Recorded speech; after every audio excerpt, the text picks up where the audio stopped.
Assalamualaikum warahmatullahi wabarakatuh. Segala puji bagi Allah Subhanahu wa Ta'ala, yang mana oleh Allah Subhanahu wa Ta'ala telah melimpahkan rahmatnya kepada kita semua, sehingga pada hari ini kita melaksanakan sebuah sosialisasi dan pendidikan pemilih melalui media sosial KIP Aceh. Terima kasih kepada Ketua KIP Aceh, Bapak Saiful SE. Terima kasih juga telah hadir Bapak Bayu Satria Esos, yang merupakan salah satu pengurus koalisi aspirasi Aceh. Kemudian kepada Ibu Erlina Marlinda, yang telah turut hadir pada acara sosialisasi melalui media sosial.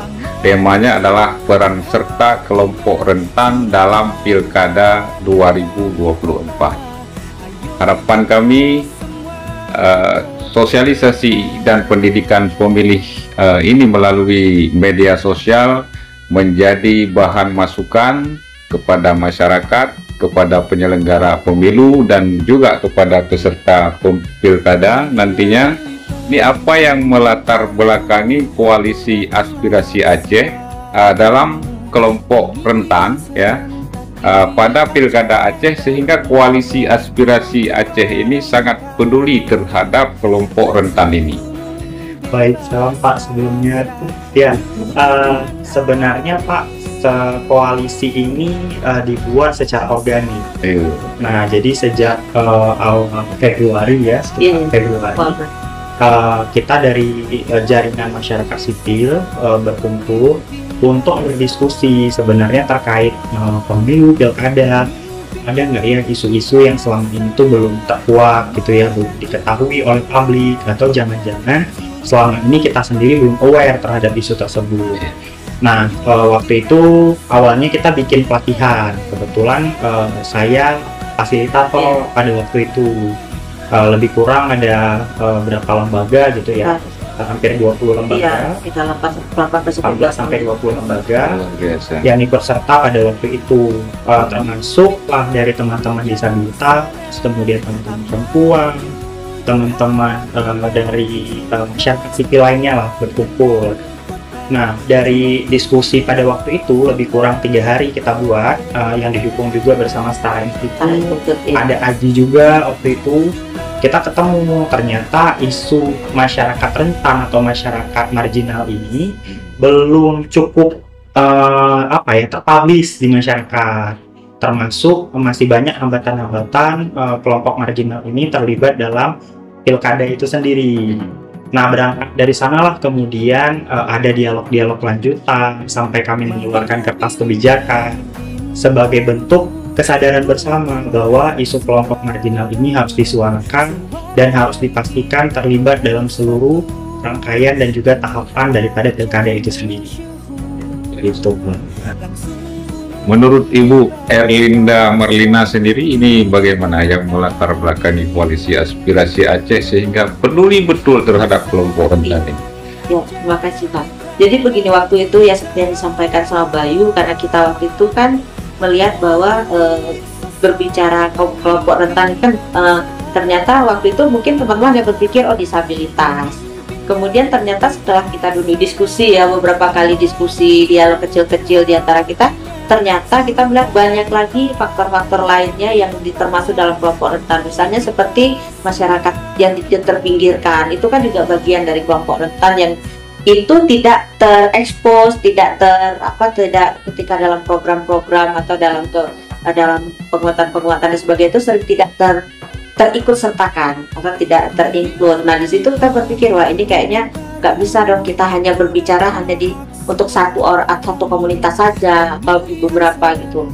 Akhirnya maka dari situ muncullah kita ada beberapa, termasuk dengan jaringan-jaringan perempuan, jaringan sipil lainnya. Kita mengangkat, ayo kita bareng-bareng ya. Maka akhirnya ada dari lintas agama, budaya, kemudian jadi kita akhirnya kayak paguyuban selama ini juga seperti misalnya teman-teman yang misalnya dia memang bukan orang Aceh pada dasarnya, tapi dia tinggal di Aceh, makan nasi Aceh, besar di Aceh, tapi kadang itu juga tidak masih mereka juga mendapatkan perlakuan yang berbeda seperti itu. Nah, jadi itu juga akhirnya kita mengajak mereka juga untuk bareng-bareng. Nah, jadi menurut kami ya ternyata ketika berbicara kelompok rentan ini akhirnya ya udah ternyata memang harus menjadi isu bersama, nggak hanya bisa menjadi hanya satu isu saja yang diangkat, tapi ini menjadi sebuah kekuatan. Makanya kita akhirnya mengumpul bersama untuk menjadi sebuah kekuatan seperti itu. Luar biasa sekali ini dari Ibu Ana Marlinda. Maaf. Kemudian boleh dijelaskan, kita mendengar isu diskriminasi terhadap kelompok rentan. Ini apa yang pengetahuan yang telah diketahui oleh Koalisi Aspirasi Aceh, khususnya di dalam melaksanakan pemilu dan pilkada di Aceh nantinya. Ya. Dalam banyak diskusi yang kami lakukan bersama teman-teman jaringan, kita memang ketemu ada beberapa masalah yang mungkin selama ini tidak cukup dijangkau gitu ya. Misalnya seperti bagaimana sih pelaksanaan pemilu atau pilkada itu bisa aware terhadap kelompok-kelompok yang membutuhkan aksesibilitas tinggi, misalnya kelompok disabilitas, kemudian macam-macam gitu ya. Termasuk bagaimana kemudian kelompok-kelompok tertentu, misalnya agama dan lain-lain, tidak hanya fokus pada saat proses pemilihan, tapi juga terlibat dalam setiap tahapan. Nah, kita juga melihat peluang yang besar sebenarnya ketika teman-teman dari kelompok marginal ini juga ikut serta dalam mengkampanyekan pemilu itu, untuk ngajak jaringannya, masyarakat, untuk sama-sama nanti datang ke bilik suara dan memberikan suaranya gitu kan. Karena kita merasa bahwa kadang ketika teman-teman kelompok marginal ini tidak cukup diberi ruang, kadang mereka juga enggan gitu untuk ikut serta dalam pilkada. Nah, ini kan sangat sayang ya, karena kita merasa bahwa momen pilkada ini sebenarnya momen yang baik buat semua orang, termasuk bagi kelompok rentan itu sendiri. Ketika misalnya mereka terlibat, artinya orang-orang mulai aware, mulai melihat itu bahwa keberadaan mereka ada. Nah, jadi itu juga yang membuat kita mengeluarkan kertas kebijakan gitu ya, untuk memastikan bahwa suara-suara yang selama ini sudah kita kumpulkan masuk gitu di dalam entah itu proses pilkada, entah itu nanti ketika kepala daerahnya sudah terpilih, termasuk kita juga punya harapan besar sebenarnya, inginnya bahwa balon nanti bakal calon yang akan mengikuti kontestasi pilkada gubernur di level gubernur juga bisa memasukkan isu kelompok rentan itu di dalam visi misinya mereka gitu ya.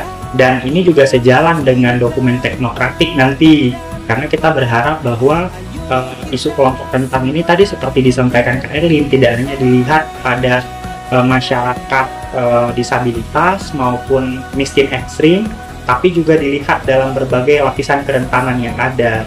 Karena kan bicara soal kerentanan ini sangat berpengaruh berdasarkan lapisan identitas yang dimiliki oleh setiap orang.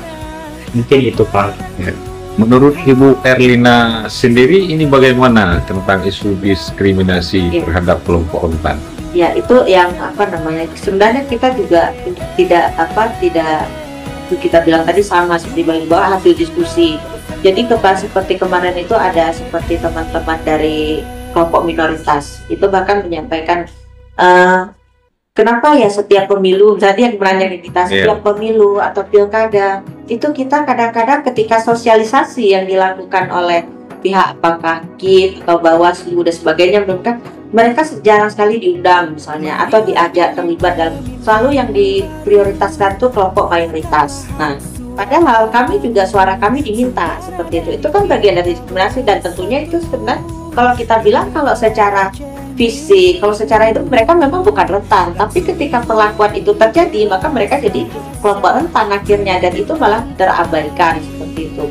Belum lagi kayak misalnya kayak kemarin itu juga ada kayak misalnya perempuan kepala keluarga. Nah, itu kan juga jarang sekali dilibatkan dalam event-event yang dianggap seharusnya mereka bisa ngambil peran ketika pilkada itu ya, tapi ini juga nggak terlibat. Dan bahkan mereka terkadang cenderung tidak dimintai pendapat misalnya ketika ada diskusi-diskusi seperti itu, dan banyak sekali akhirnya yang informasi informal yang seharusnya juga seperti yang calon, ya kita bilang calon gubernur nantinya, harapannya siapapun yang memimpin kita nanti itu kan informasi seandainya mereka terlibat semua itu banyak sekali wawasan atau informasi-informasi yang mungkin bisa menjadi acuan atau menjadi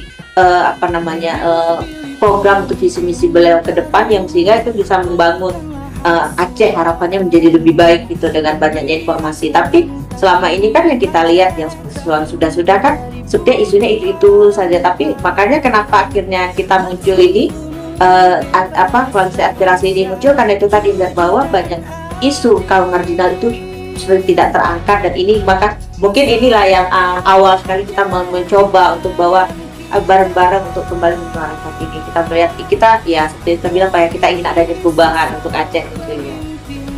Tapi Pak, saya juga melihat bahwa tadi sudah sempat dimention oleh Kak Erlin bahwa memang banyak masyarakat marginal itu yang nggak tahu tahapan-tahapan yang dilakukan dalam proses pemilu ini kayak gitu. Mereka bahkan ada yang nggak tahu kapan pemilu dilakukan.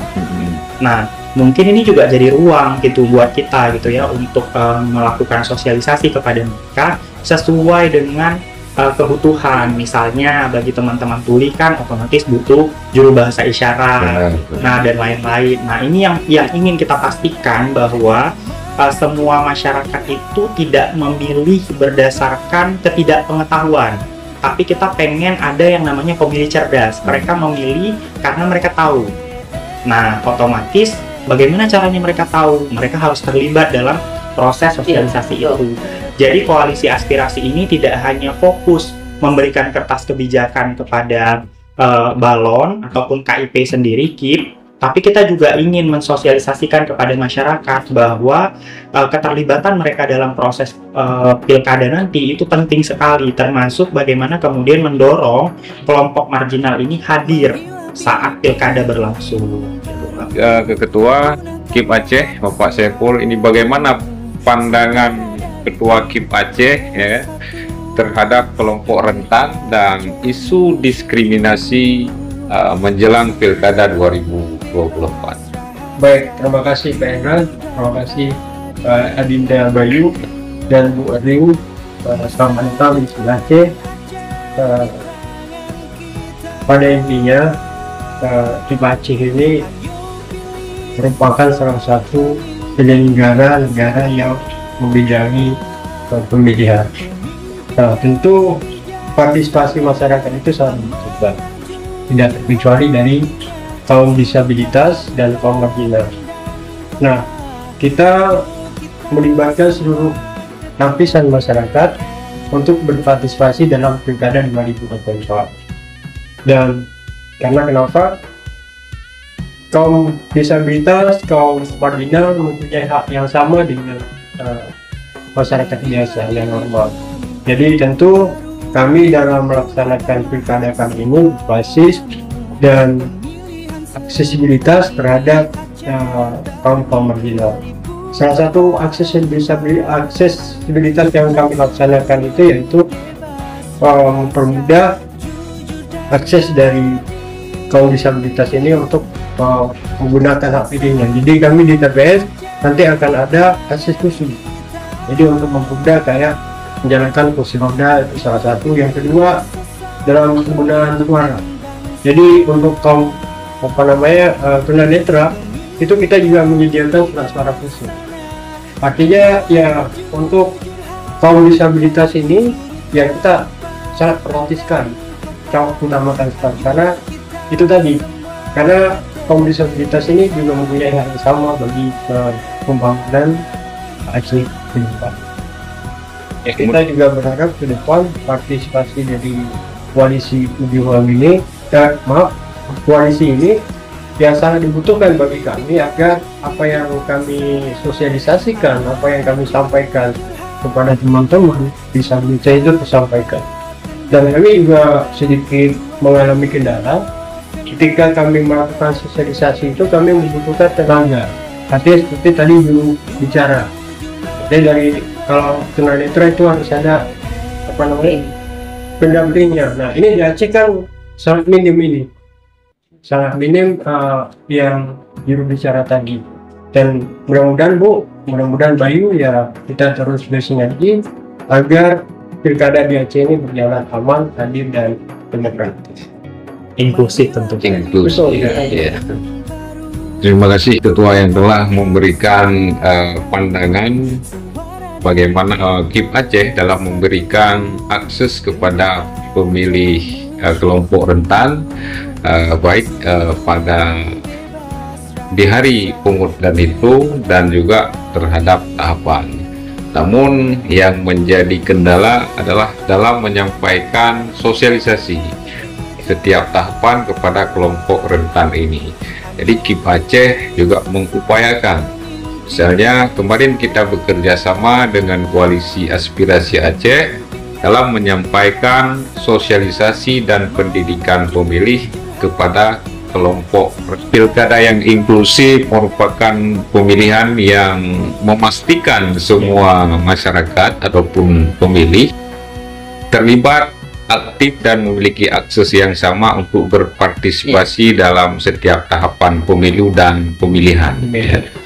Koalisi Aspirasi Aceh ini merupakan sebuah ormas, ya, ormas Jaringan. sebuah jaringan ormas, ya, yang memfasilitasi pertemuan-pertemuan dengan masyarakat dari kelompok marginal. Iya, dalam rangka memenuhi hak politiknya sebagai warga negara sekaligus sebagai upaya untuk mewujudkan Pilkada Aceh 2024 yang inklusif. Ini bagaimana pandangan Koalisi Aspirasi Aceh ini terhadap kelompok rentan dalam pemilu dan Pilkada Aceh 2024? Pandangan saya melihatnya ini Pak ya, saya berharap sih lebih baik, tentunya kita berharapnya begitu Pak. Cuman memang ada beberapa hal yang mungkin bisa KIP lakukan ya, KIP lakukan itu mungkin ini beberapa contoh, misalnya begini Pak, di TPS misalnya itu juga disediakan, misalnya saya karena berbicara inklusif itu kan tidak serta-merta harus bicara anggaran gitu ya. Benar. Karena seperti kemarin sosialisasi dengan diskusi dengan KIP juga, Pak, bagaimana mau mencapai inklusi kalau misalnya nanti harus ada anggaran, karena ada seolah-olah kesannya kalau berbicara inklusi, kalau dalam pemilu itu harus menyediakan ruang bermain anak, harus menyediakan kamar mandi portable, harusnya seperti itu. Enggak seperti itu saya bilang. Jadi sebenarnya yang kita harapkan itu adalah petugas yang berada di TPS atau di lokasi itu, yang pertama paham dulu dengan kondisi masyarakatnya misalnya. Jadi dengan adanya mereka paham dan tahu, sehingga itu bisa meminimalisir yang namanya yang tadi yang ketidakadilan. Contoh saya bilang misalnya ada ibu lansia, karena ini terkadang juga kurang terekspor karena dianggap lansia, dianggap disabilitas, padahal belum tentu lansia itu disabilitas gitu. Tapi yang disabilitas bisa jadi disabilitas jalan lansia seperti itu. Jadi, lansia kalau misalnya petugas tidak aware atau tidak paham, itu nanti dia berdiri nunggu lama misalnya, itu kan sehingga membuat lelah, itu kan membutuhkan. Tapi kalau misalnya petugasnya aware, diprioritaskan sehingga begitu selesai saya pulang. Jadi tidak harus serta-merta menyediakan yang hal-hal seperti itu.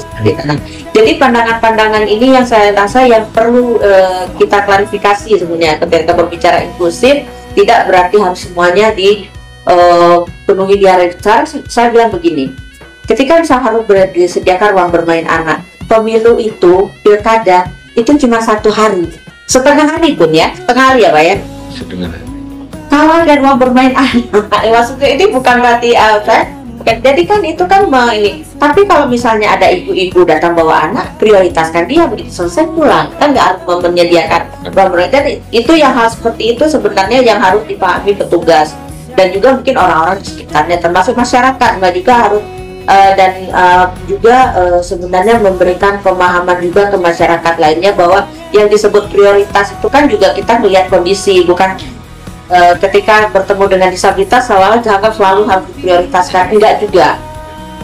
Kondisi disabilitas dan prioritas itu juga melihat kondisinya. Misalnya saya mungkin kasih contoh sedikit, misalnya orang dengan gangguan kejiwaan atau mental yang tapi dinyatakan pulih ya Pak, jangan yang belum pulih yang nggak bisa gitu. Nanti jangan lagi seperti beberapa yang periode lalu orang pungut, orang gila atau memilih misalnya itu. Nah itu sebenarnya pernyataan yang menurut saya sangat-sangat diskriminatif bagi teman-teman disabilitas. Nah ini kan sebenarnya dianggap itu yang sudah pulih.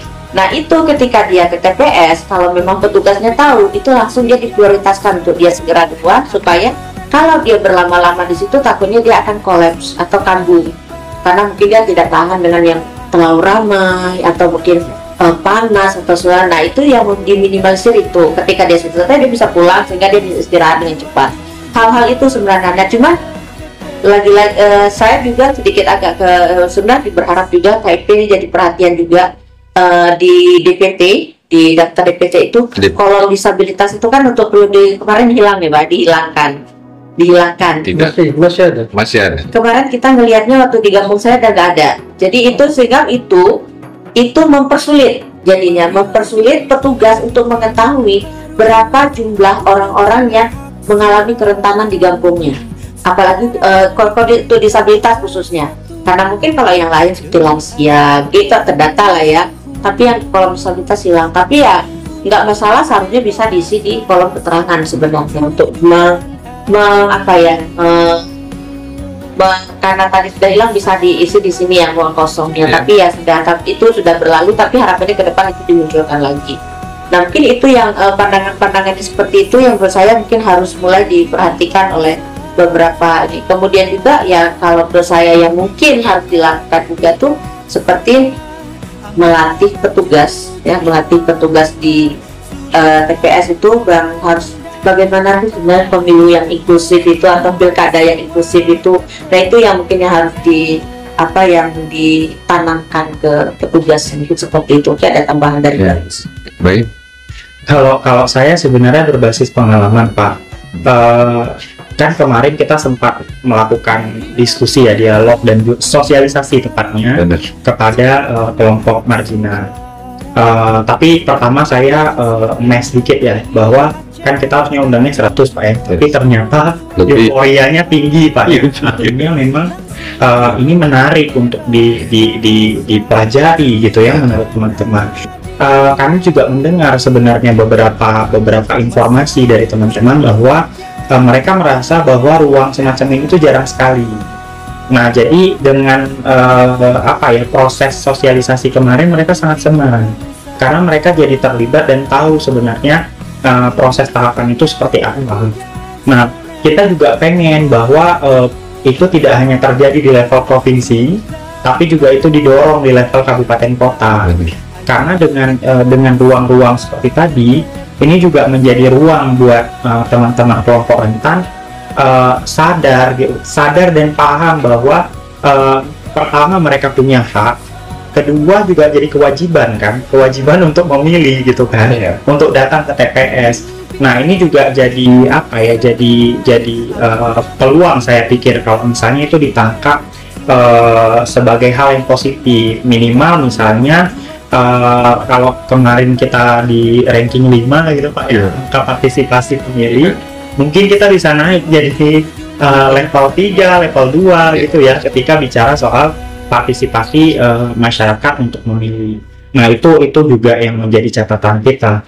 Artinya memang catatannya bahwa tidak hanya dilihat pada saat melakukan pemilihan, tapi proses tahapan itu memang juga menjadi perhatian buat semua orang, termasuk misalnya kemarin kan kebetulan kita juga ada mengundang teman-teman tuli ya, mereka juga berharap bahwa mereka kenal siapa calonnya, mereka tahu calonnya ini sepak terjangnya seperti apa, karena banyak stigma di masyarakat seolah-olah bahwa teman tuli itu kenapa nggak baca aja kayak gitu, padahal masalahnya adalah tidak semua teman tuli itu mengerti bahasa Indonesia. Karena sebagian besar dari mereka hanya bisa bahasa isyarat tapi tidak paham bahasa Indonesia. Nah, sehingga juru bahasa isyarat itu diperlukan dalam setiap tahapan, termasuk juga kalau bicara harapan mungkin juga kita berharap selain memang isu kelompok marginal itu masuk dalam visi misi Balon, kita juga berharap misalnya ada ruang-ruang untuk kita bisa berdialog gitu ya dengan bakal calon terkait soal bagaimana kemudian selain mendorong pilkada yang inklusif, teman-teman maksudnya Balon juga aware gitu bahwa ada kebutuhan kelompok marginal yang perlu direspon sebagai bentuk apapun gitu ya, termasuk misalnya bagaimana kemudian kita sempat bahas sebelumnya KIP bisa membantu kita untuk menjembatani gitu ya, untuk apakah nanti terlibat dalam proses debat kandidat misalnya dan lain sebagainya, karena teman-teman marginal ini juga butuh kepastian Pak. Sebenarnya bakal calon ini paham nggak tentang keberadaan kelompok marginal ini, itu yang pengen kita pastikan gitu ya. Terkait mereka milih siapa itu hak mereka, tapi untuk memastikan apakah Balon ini peduli terhadap kelompok marginal, itu yang pengen kita dorong sebenarnya. Nah, dari Ketua KIP Aceh sendiri, pandangannya gimana dalam memberikan akses bercermin kepada pemilu yang telah lalu, yaitu pemilu 2024. Ini menjadi acuan kita nantinya untuk pilkada yang akan dilaksanakan pada tanggal 27 November tahun 2024. Baik, terima kasih Senator. Tadi dari penyampaian Bung Eri dan tadi Bayu ini saya tangkap bahwa memang kita agak sedikit tanya kendala dalam melakukan sosialisasi ini. Pertama tadi terkait guru bahasa. Jadi kita di sini kan organisasi itu nggak ada. Jadi kayak di kabupaten kota juga kewalahan ketika melakukan sosialisasi. Karena yang kaum marginal ini kan dia nggak memahami bahasa-bahasa yang kita sampaikan. Jadi butuh alat bantu yang memang harus kita ikut sertakan. Dan ini tidak seluruh kabupaten ada, mungkin di provinsi ada, tapi di kabupaten mungkin tidak ada. Karena kita dari pengalaman 2018 di kabupaten kota itu memang jadi sasaran kita. Jadi selain tokoh masyarakat, tokoh ulama, dan tokoh pemuda, pemilih pemuda, juga salah satu sasaran dari sosialisasi kita adalah pemarginal.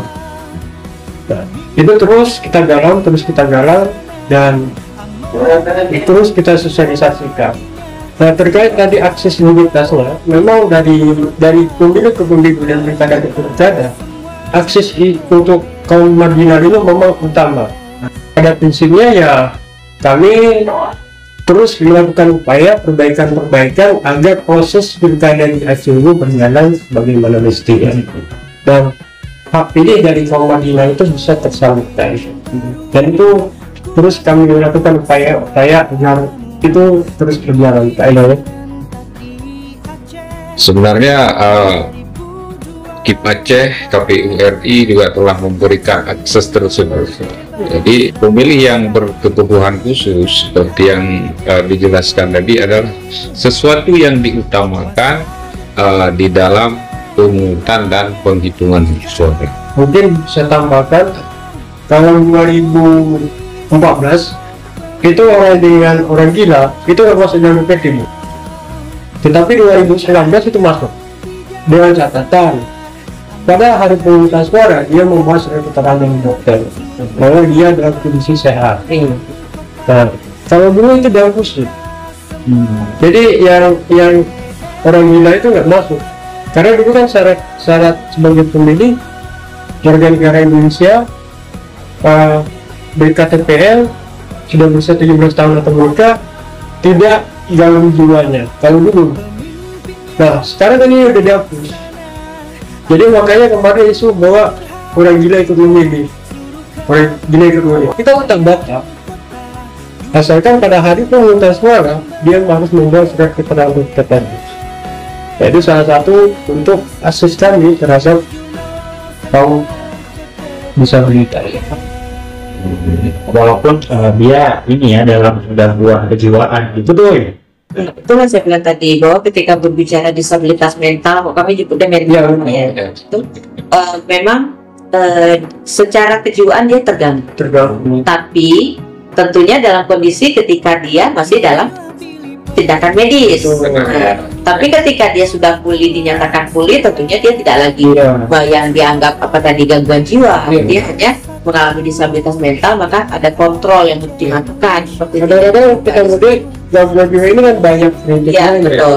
Ada yang gangguan jiwa permanen dan memang nggak bisa diobati nih. Itu kok esok nggak diberikan.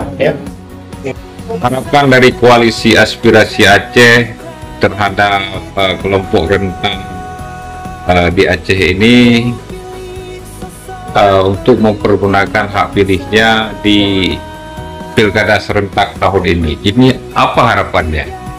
Ya, kalau kita sendiri melihat yang pertama bagaimana kemudian kelompok marginal dengan ragam kerentanan ini punya hak yang sama dan kemudian rasa aman dan nyaman gitu ya dalam proses pemilihan. Tapi di luar daripada itu kita juga berharap bahwa kita ini dan teman-teman yang lain terlibat dalam seluruh proses atau tahapan daripada pilkada itu sendiri gitu ya. Selain memang kita juga mendorong dari internal kita untuk melakukan campaign atau sosialisasi dan lain sebagainya kepada sesama kita untuk kita sama-sama mengawal pilkada ini gitu ya. Selain memang agar pilkadanya aman, kita juga pengen bahwa teman-teman kita yang lainnya yang mungkin selama ini belum terinformasikan soal soal pilkada ini jadi tahu bahwa kita ada pilkada nih tanggal 27 November nanti 2024, sehingga mereka bisa datang rame-rame ke bilik suara gitu. Walaupun mungkin ketika KIP nanti bisa melakukan gaungannya ini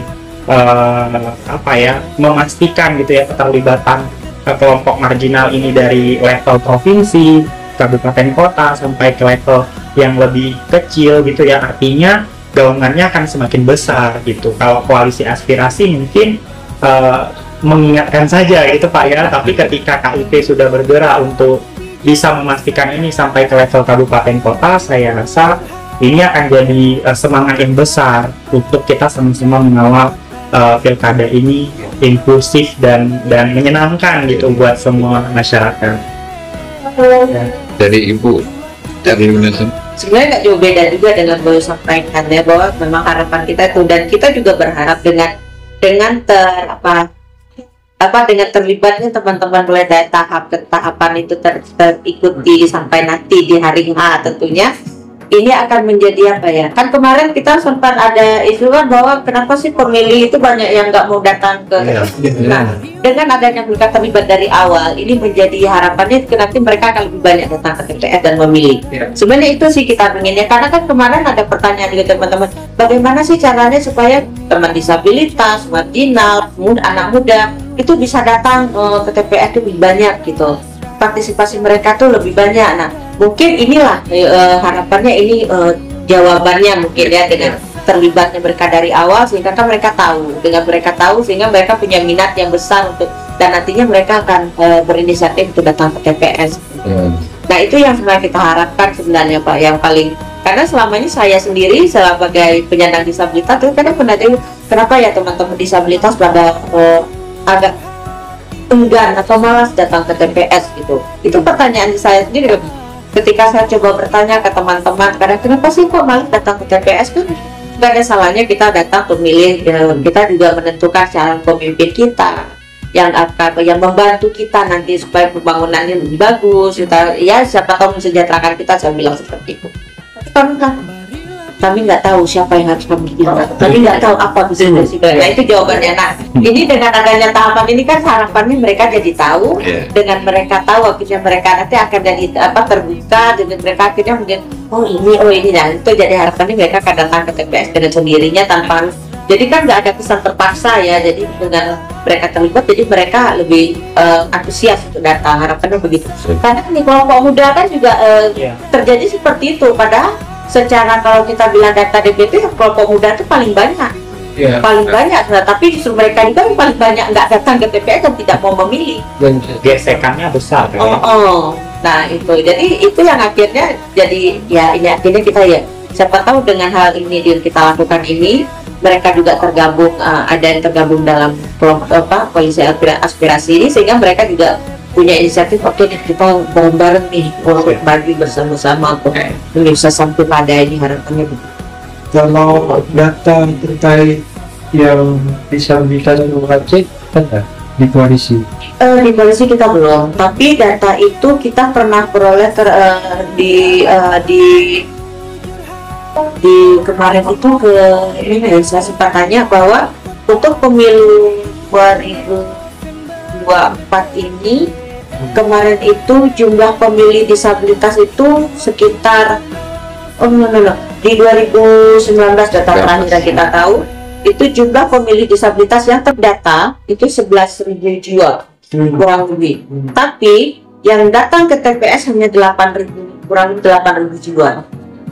Itu se-Aceh ya, tapi untuk tahun ini kita belum tahu datanya, belum. Dan saya rasa kayaknya lebih kecil karena kemarin itu yang saya dengar informasi banyak saya teman-teman disabilitas yang tidak datang ke TPS, banyak sekali.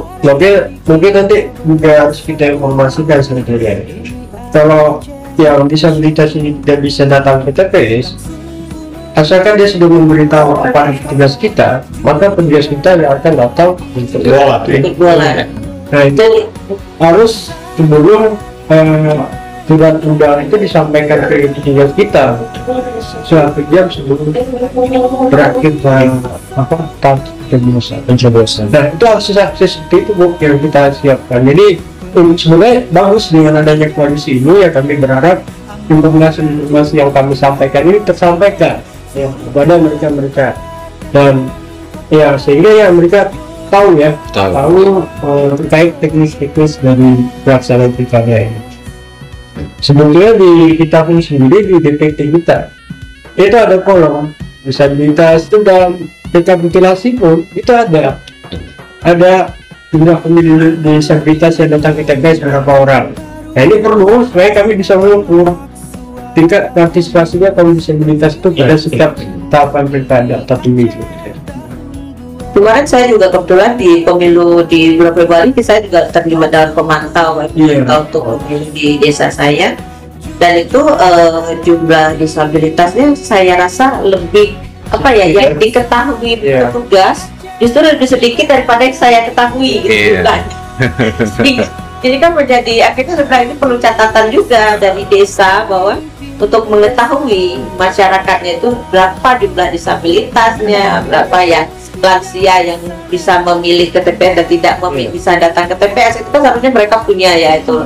Nah itu yang akhirnya sebenarnya jangan banyak saya yang tahu jumlah disabilitas di sana daripada petugas di sana, akhirnya itu berbasis data. Jadi kami itu setiap melakukan kegiatan sosialisasi berbasis data. Oh ini metode sosialisasi kami siapa sih?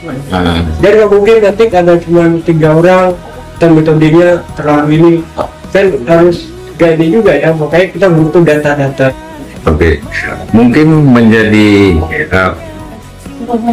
masukan bagi kami KIP Aceh ya, dalam menyampaikan sosialisasi dan pendidikan pemilih bagi kelompok marginal nantinya. Kami KIP Aceh ingin mengetahui bagaimana bentuk dan metode sosialisasi yang cocok bagi kelompok rentan ini yang harus kami lakukan ya, sehingga sosialisasi dan pendidikan pemilih ini tepat sasaran ya. Bentuk seperti apa, metode seperti apa yang harus KIP lakukan dalam memberikan sosialisasi dan pendidikan pemilih kepada kelompok rentan ataupun kelompok marginal. Nah, menurut Ibu, kalau tanya seperti apa yang cocok untuk sosialisasi, sebenarnya banyak metode yang bisa dilakukan ya, sebenarnya bukan ya mungkin salah satu contoh yang seperti kita lakukan barusan ini ya, dalam 2 hari ini bagaimana sebenarnya kemarin itu sempat pesimis juga, bisa nggak ya kita ngumpulin sebanyak ini orang gitu kan, apalagi kita bahas tentang pilkada gitu ya, ternyata dia tertarik nggak ya orang, tapi ya udahlah, karena kita di satu sisi itu tantangan juga bagi kami koalisi aspirasi ini Pak, karena kemarin itu mencoba dengan berbagai unsur tentunya kan, karena kita melihat seperti yang kita bilang tadi bahwa kaum marginal itu kan bukan hanya satu kelompok gitu, banyak kelompok di mana itu kan pasti punya berbeda-beda kebutuhan, berbeda-beda berpikir, pola pikir dan sebagainya gitu. Tapi udah kita coba dan alhamdulillah ternyata hasilnya kemarin cukup kita aja excited sekali mendapatkan ternyata wah responnya besar. Nah itu mungkin yang mungkin bisa dicontohkan bahwa ini menurut kami sendiri aja yang kemarin sempat pesimis akhirnya ternyata bisa, akhirnya menjadi sesuatu yang ya cukup membanggakan juga bagi kami bahwa mengumpulkan begitu banyak orang dengan berbagai latar belakang, dan ternyata itu menjadi sesuatu yang yang nilai positif yang tentu kita dapat, dan informasinya juga ternyata dari sekian banyak perbedaan itu ternyata kebutuhannya sama, bahwa ada sesuatu yang kami butuhkan ini, misalnya kami tuh butuh sebenarnya sosialisasinya tuh maunya kami tuh disampaikan juga, terkadang kami nggak dapat dan sebagainya. Kemudian juga sosialisasi itu mungkin kalau saya pribadi kalau berbicara untuk teman-teman disabilitas itu ada bisa juga melalui gambar-gambar gitu kan. Jadi karena begini Pak, mengingat ragam disabilitas ini berbeda-beda Pak ya, seperti yang saya bilang kan ada yang fisik, ada sensorik, ada intelektual sama mental. Nah ketika berbicara fisik itu baik gambar maupun video, audio masih oke, membaca masih istilahnya tidak masalah ya, tidak masalah karena kita teman-teman fisik itu tidak punya kendala yang signifikan, paling hanya di pergerakan. Tapi bagaimana dengan yang sensorik netra misalnya, tentunya dia lebih mengandalkan audio, dan kalau gambar dia nggak berfungsi tentunya, tentu dia lebih mengandalkan misalnya audio. Nah bagaimana dengan yang mental sama sensorik tuli? Mereka justru yang audio nggak seberapa berfungsi untuk mereka lebih menganalisanya di gambar. Dan gambar-gambar itu mereka lebih cepat tangkap. Nah mungkin mental yang agak sama dengan fisik, kecuali ketika dia sedang kambuh ya ladang, tapi ketika dia sedang sehat-sehat saja itu masih tidak bermasalah untuk ini. Nah hal seperti itu juga mungkin bisa dipikirkan oleh KIP untuk sosialisasi ini dengan berbagai cara dan flyer dan sebagainya. Cuma nanti yang kita lihat itu ya tentunya yang paling penting itu kan yang kita lihat kekiniannya ya tentunya, karena karena kan berbicara ini kadang-kadang juga kita juga menyasarkan anak muda Pak ya, apalagi sekarang ini kan anak-anak Gen Strawberry Gen Z ya, istilahnya Gen Z itu kan, itu mereka kadang-kadang kalau kita kasih model flyer tuh nggak dilihatnya gitu kan. Nah itu jadi maka untuk hal ini mungkin bisa dari KIP mungkin ada bisa melakukan itu dikolaborasikan antara gambar kemudian suara dan audio, itu mungkin menjadi cukup efektif ya untuk dilakukan dengan ya nggak mesti harus yang hard copy, kalau soft copy itu kayaknya lebih mudah untuk diakses ya oleh teman-teman semua gitu. Kalau yang kalau sifatnya yang offline ya mungkin contohnya kita lakukan kemarin itu mungkin bisa menjadi referensi lah ya, nggak tahu ini menjadi kalau mungkin dilakukan ke depan, dan harapannya ini sebenarnya bukan hanya di Banda Aceh dilakukan, di kabupaten lain juga, karena ini kan mengingat bahwa ya kaum marginal kan tidak hanya di provinsi gitu. Nah kemudian juga mungkin kayak sosialisasi satu lagi, mungkin saya juga berharap terkait pemilu yang aksesibel tadi itu ada contoh kecil, karena tadi saya sempat ingin menjawab juga bahwa tadi kan Bapak selalu bertanya kalau bagaimana sih dengan juru bahasa isyarat, itu menjadi tantangan sebenarnya, dan itu karena jujur untuk di Aceh nih Pak, JBI ya sampai saat ini 2 orang ya kalau secara bisindonya, tapi saya sebenarnya bukannya saya ingin mengatakan teman-teman tuli, tapi mungkin untuk sementara yang bisa dilakukan oleh KIP sendiri kalau ingin melakukan sosialisasi di kabupaten kota terkait ini, mungkin bisa minta bantuan guru SLB sementara, karena sembari mungkin di sini teman-teman Gerkatin ya, kalau kita bilang Gerkatin itu Gerakan Kesejahteraan Tunarungu Indonesia, mereka juga sedang melatih beberapa teman-teman aktivis-aktivis muda kemudian ke mahasiswa untuk bisa bahasa isyarat. Harapannya itu nanti bisa menjadi tersebar di Aceh, walaupun itu kan prosesnya kan tidak cepat.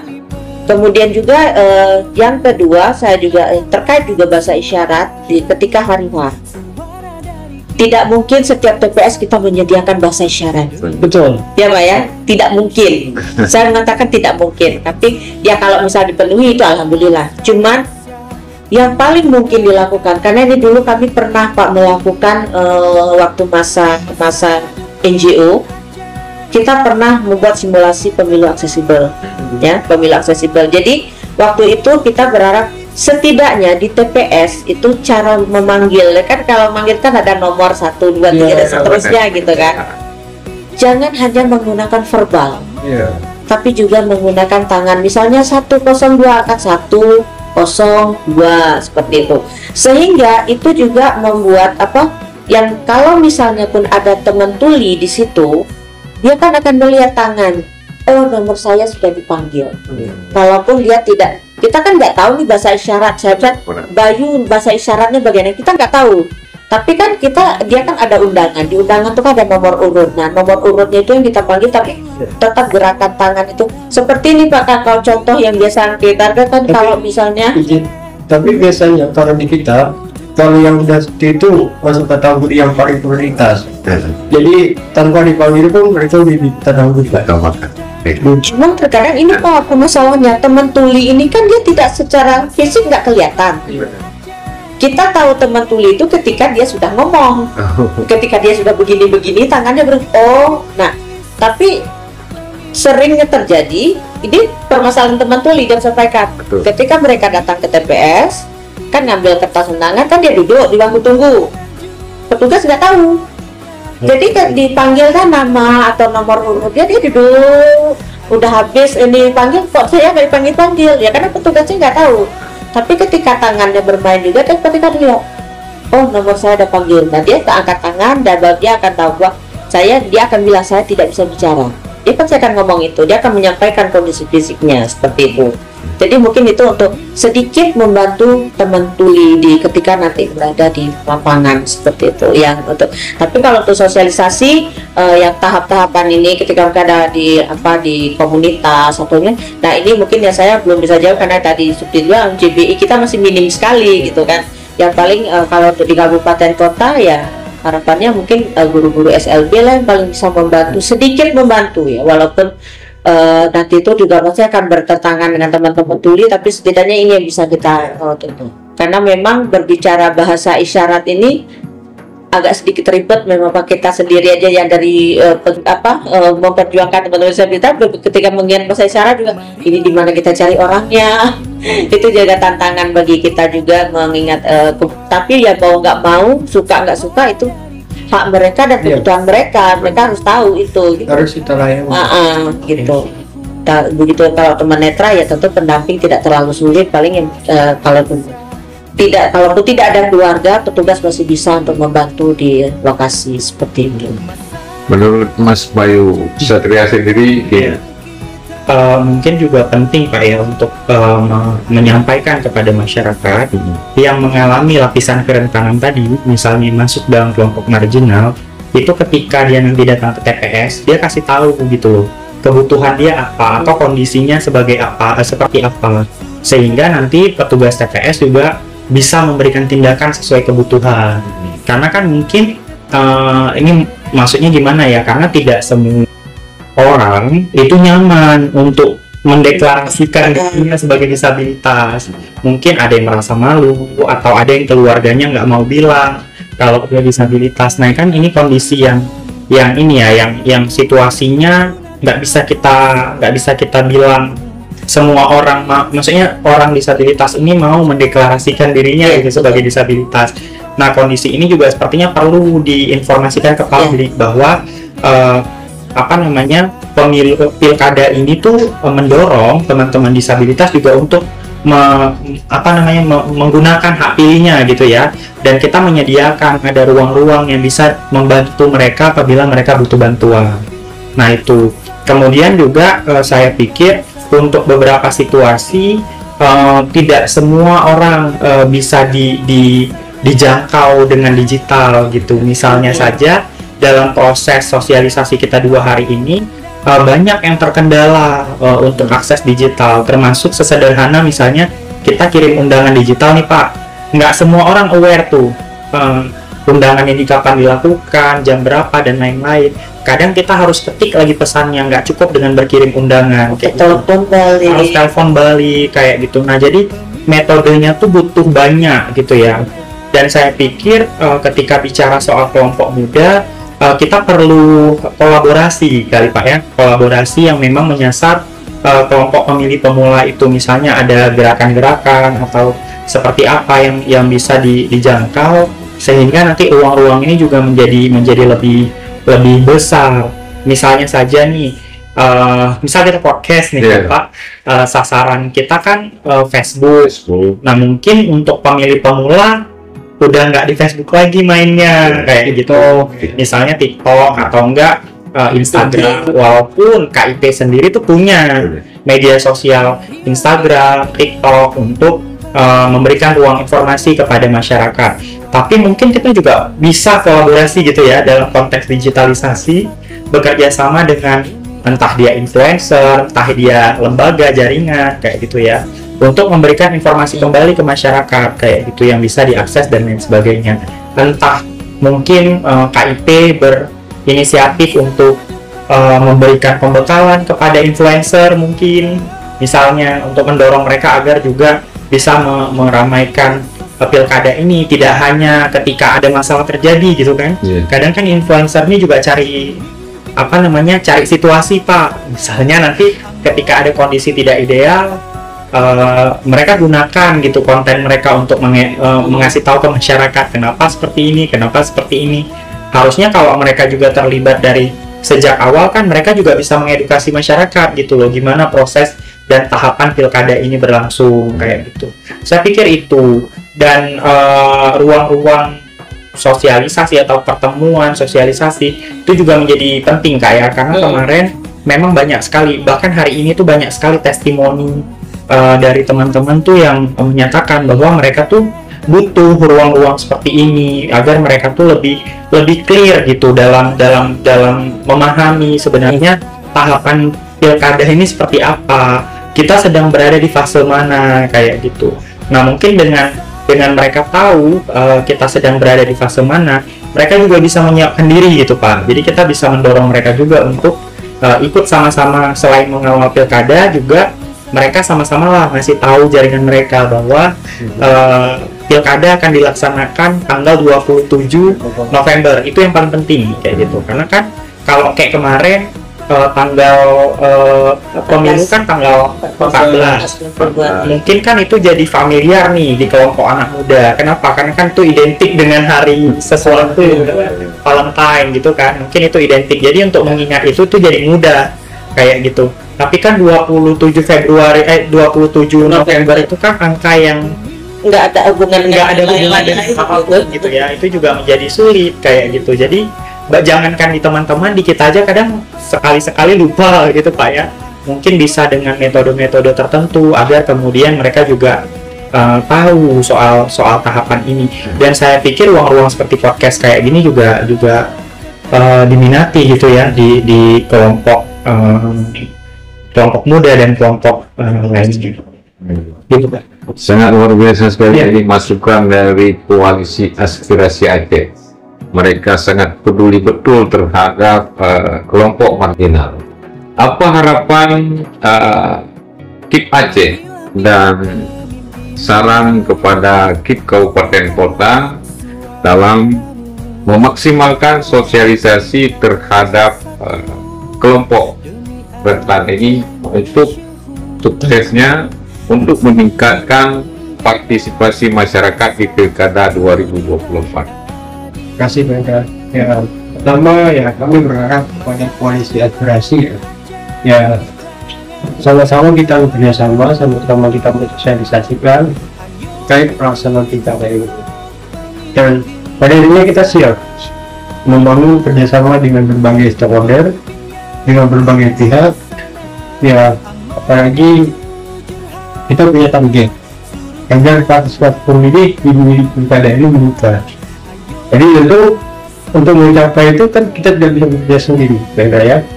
Jadi kita butuh kolaborasi dengan berbagai pihak.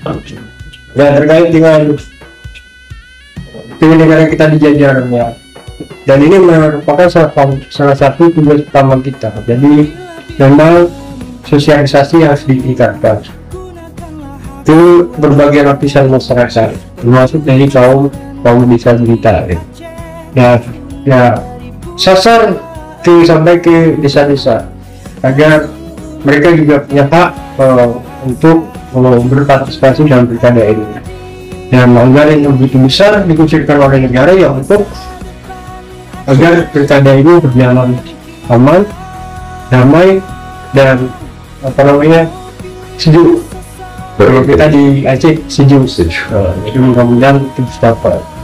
Nah itu mungkin karena pernikahan dari kita agar semua kabupaten kota segera berkoordinasi, segera melakukan sosialisasi pada seluruh lapisan masyarakat. Terima kasih Ketua KIP Aceh, kemudian Pak Yusatria, kemudian kepada Ibu Erlina Marlinda yang telah memberi masukan kepada kita semua, bukan hanya kepada KIP Aceh, tetapi juga kepada penyelenggara pemilu di seluruh Indonesia. Ini menjadi masukan ya, di mana kita akan terus memaksimalkan sosialisasi dan pendidikan pemilih kepada kelompok rentan di Aceh. Hanya ini yang dapat kita sampaikan melalui live streaming Facebook Pokcakra KIP Aceh dengan tema peran serta kelompok rentan dalam Pilkada 2024. Semoga pelaksanaan Pilkada di tanggal 27 November tahun 2024 berjalan seperti biasanya, berjalan secara sukses dan berintegritas. Sebetulnya kita punya hak yang sama, kan? Tidak, maksud kami tidak membedakan marginal dengan setara. Posisi kami setara karena tiap warga negara Indonesia itu mempunyai hak yang sama untuk memilih sosok pemimpin yang bisa membangun daerah. Salam teman pemilih. Assalamualaikum warahmatullahi wabarakatuh. Baik,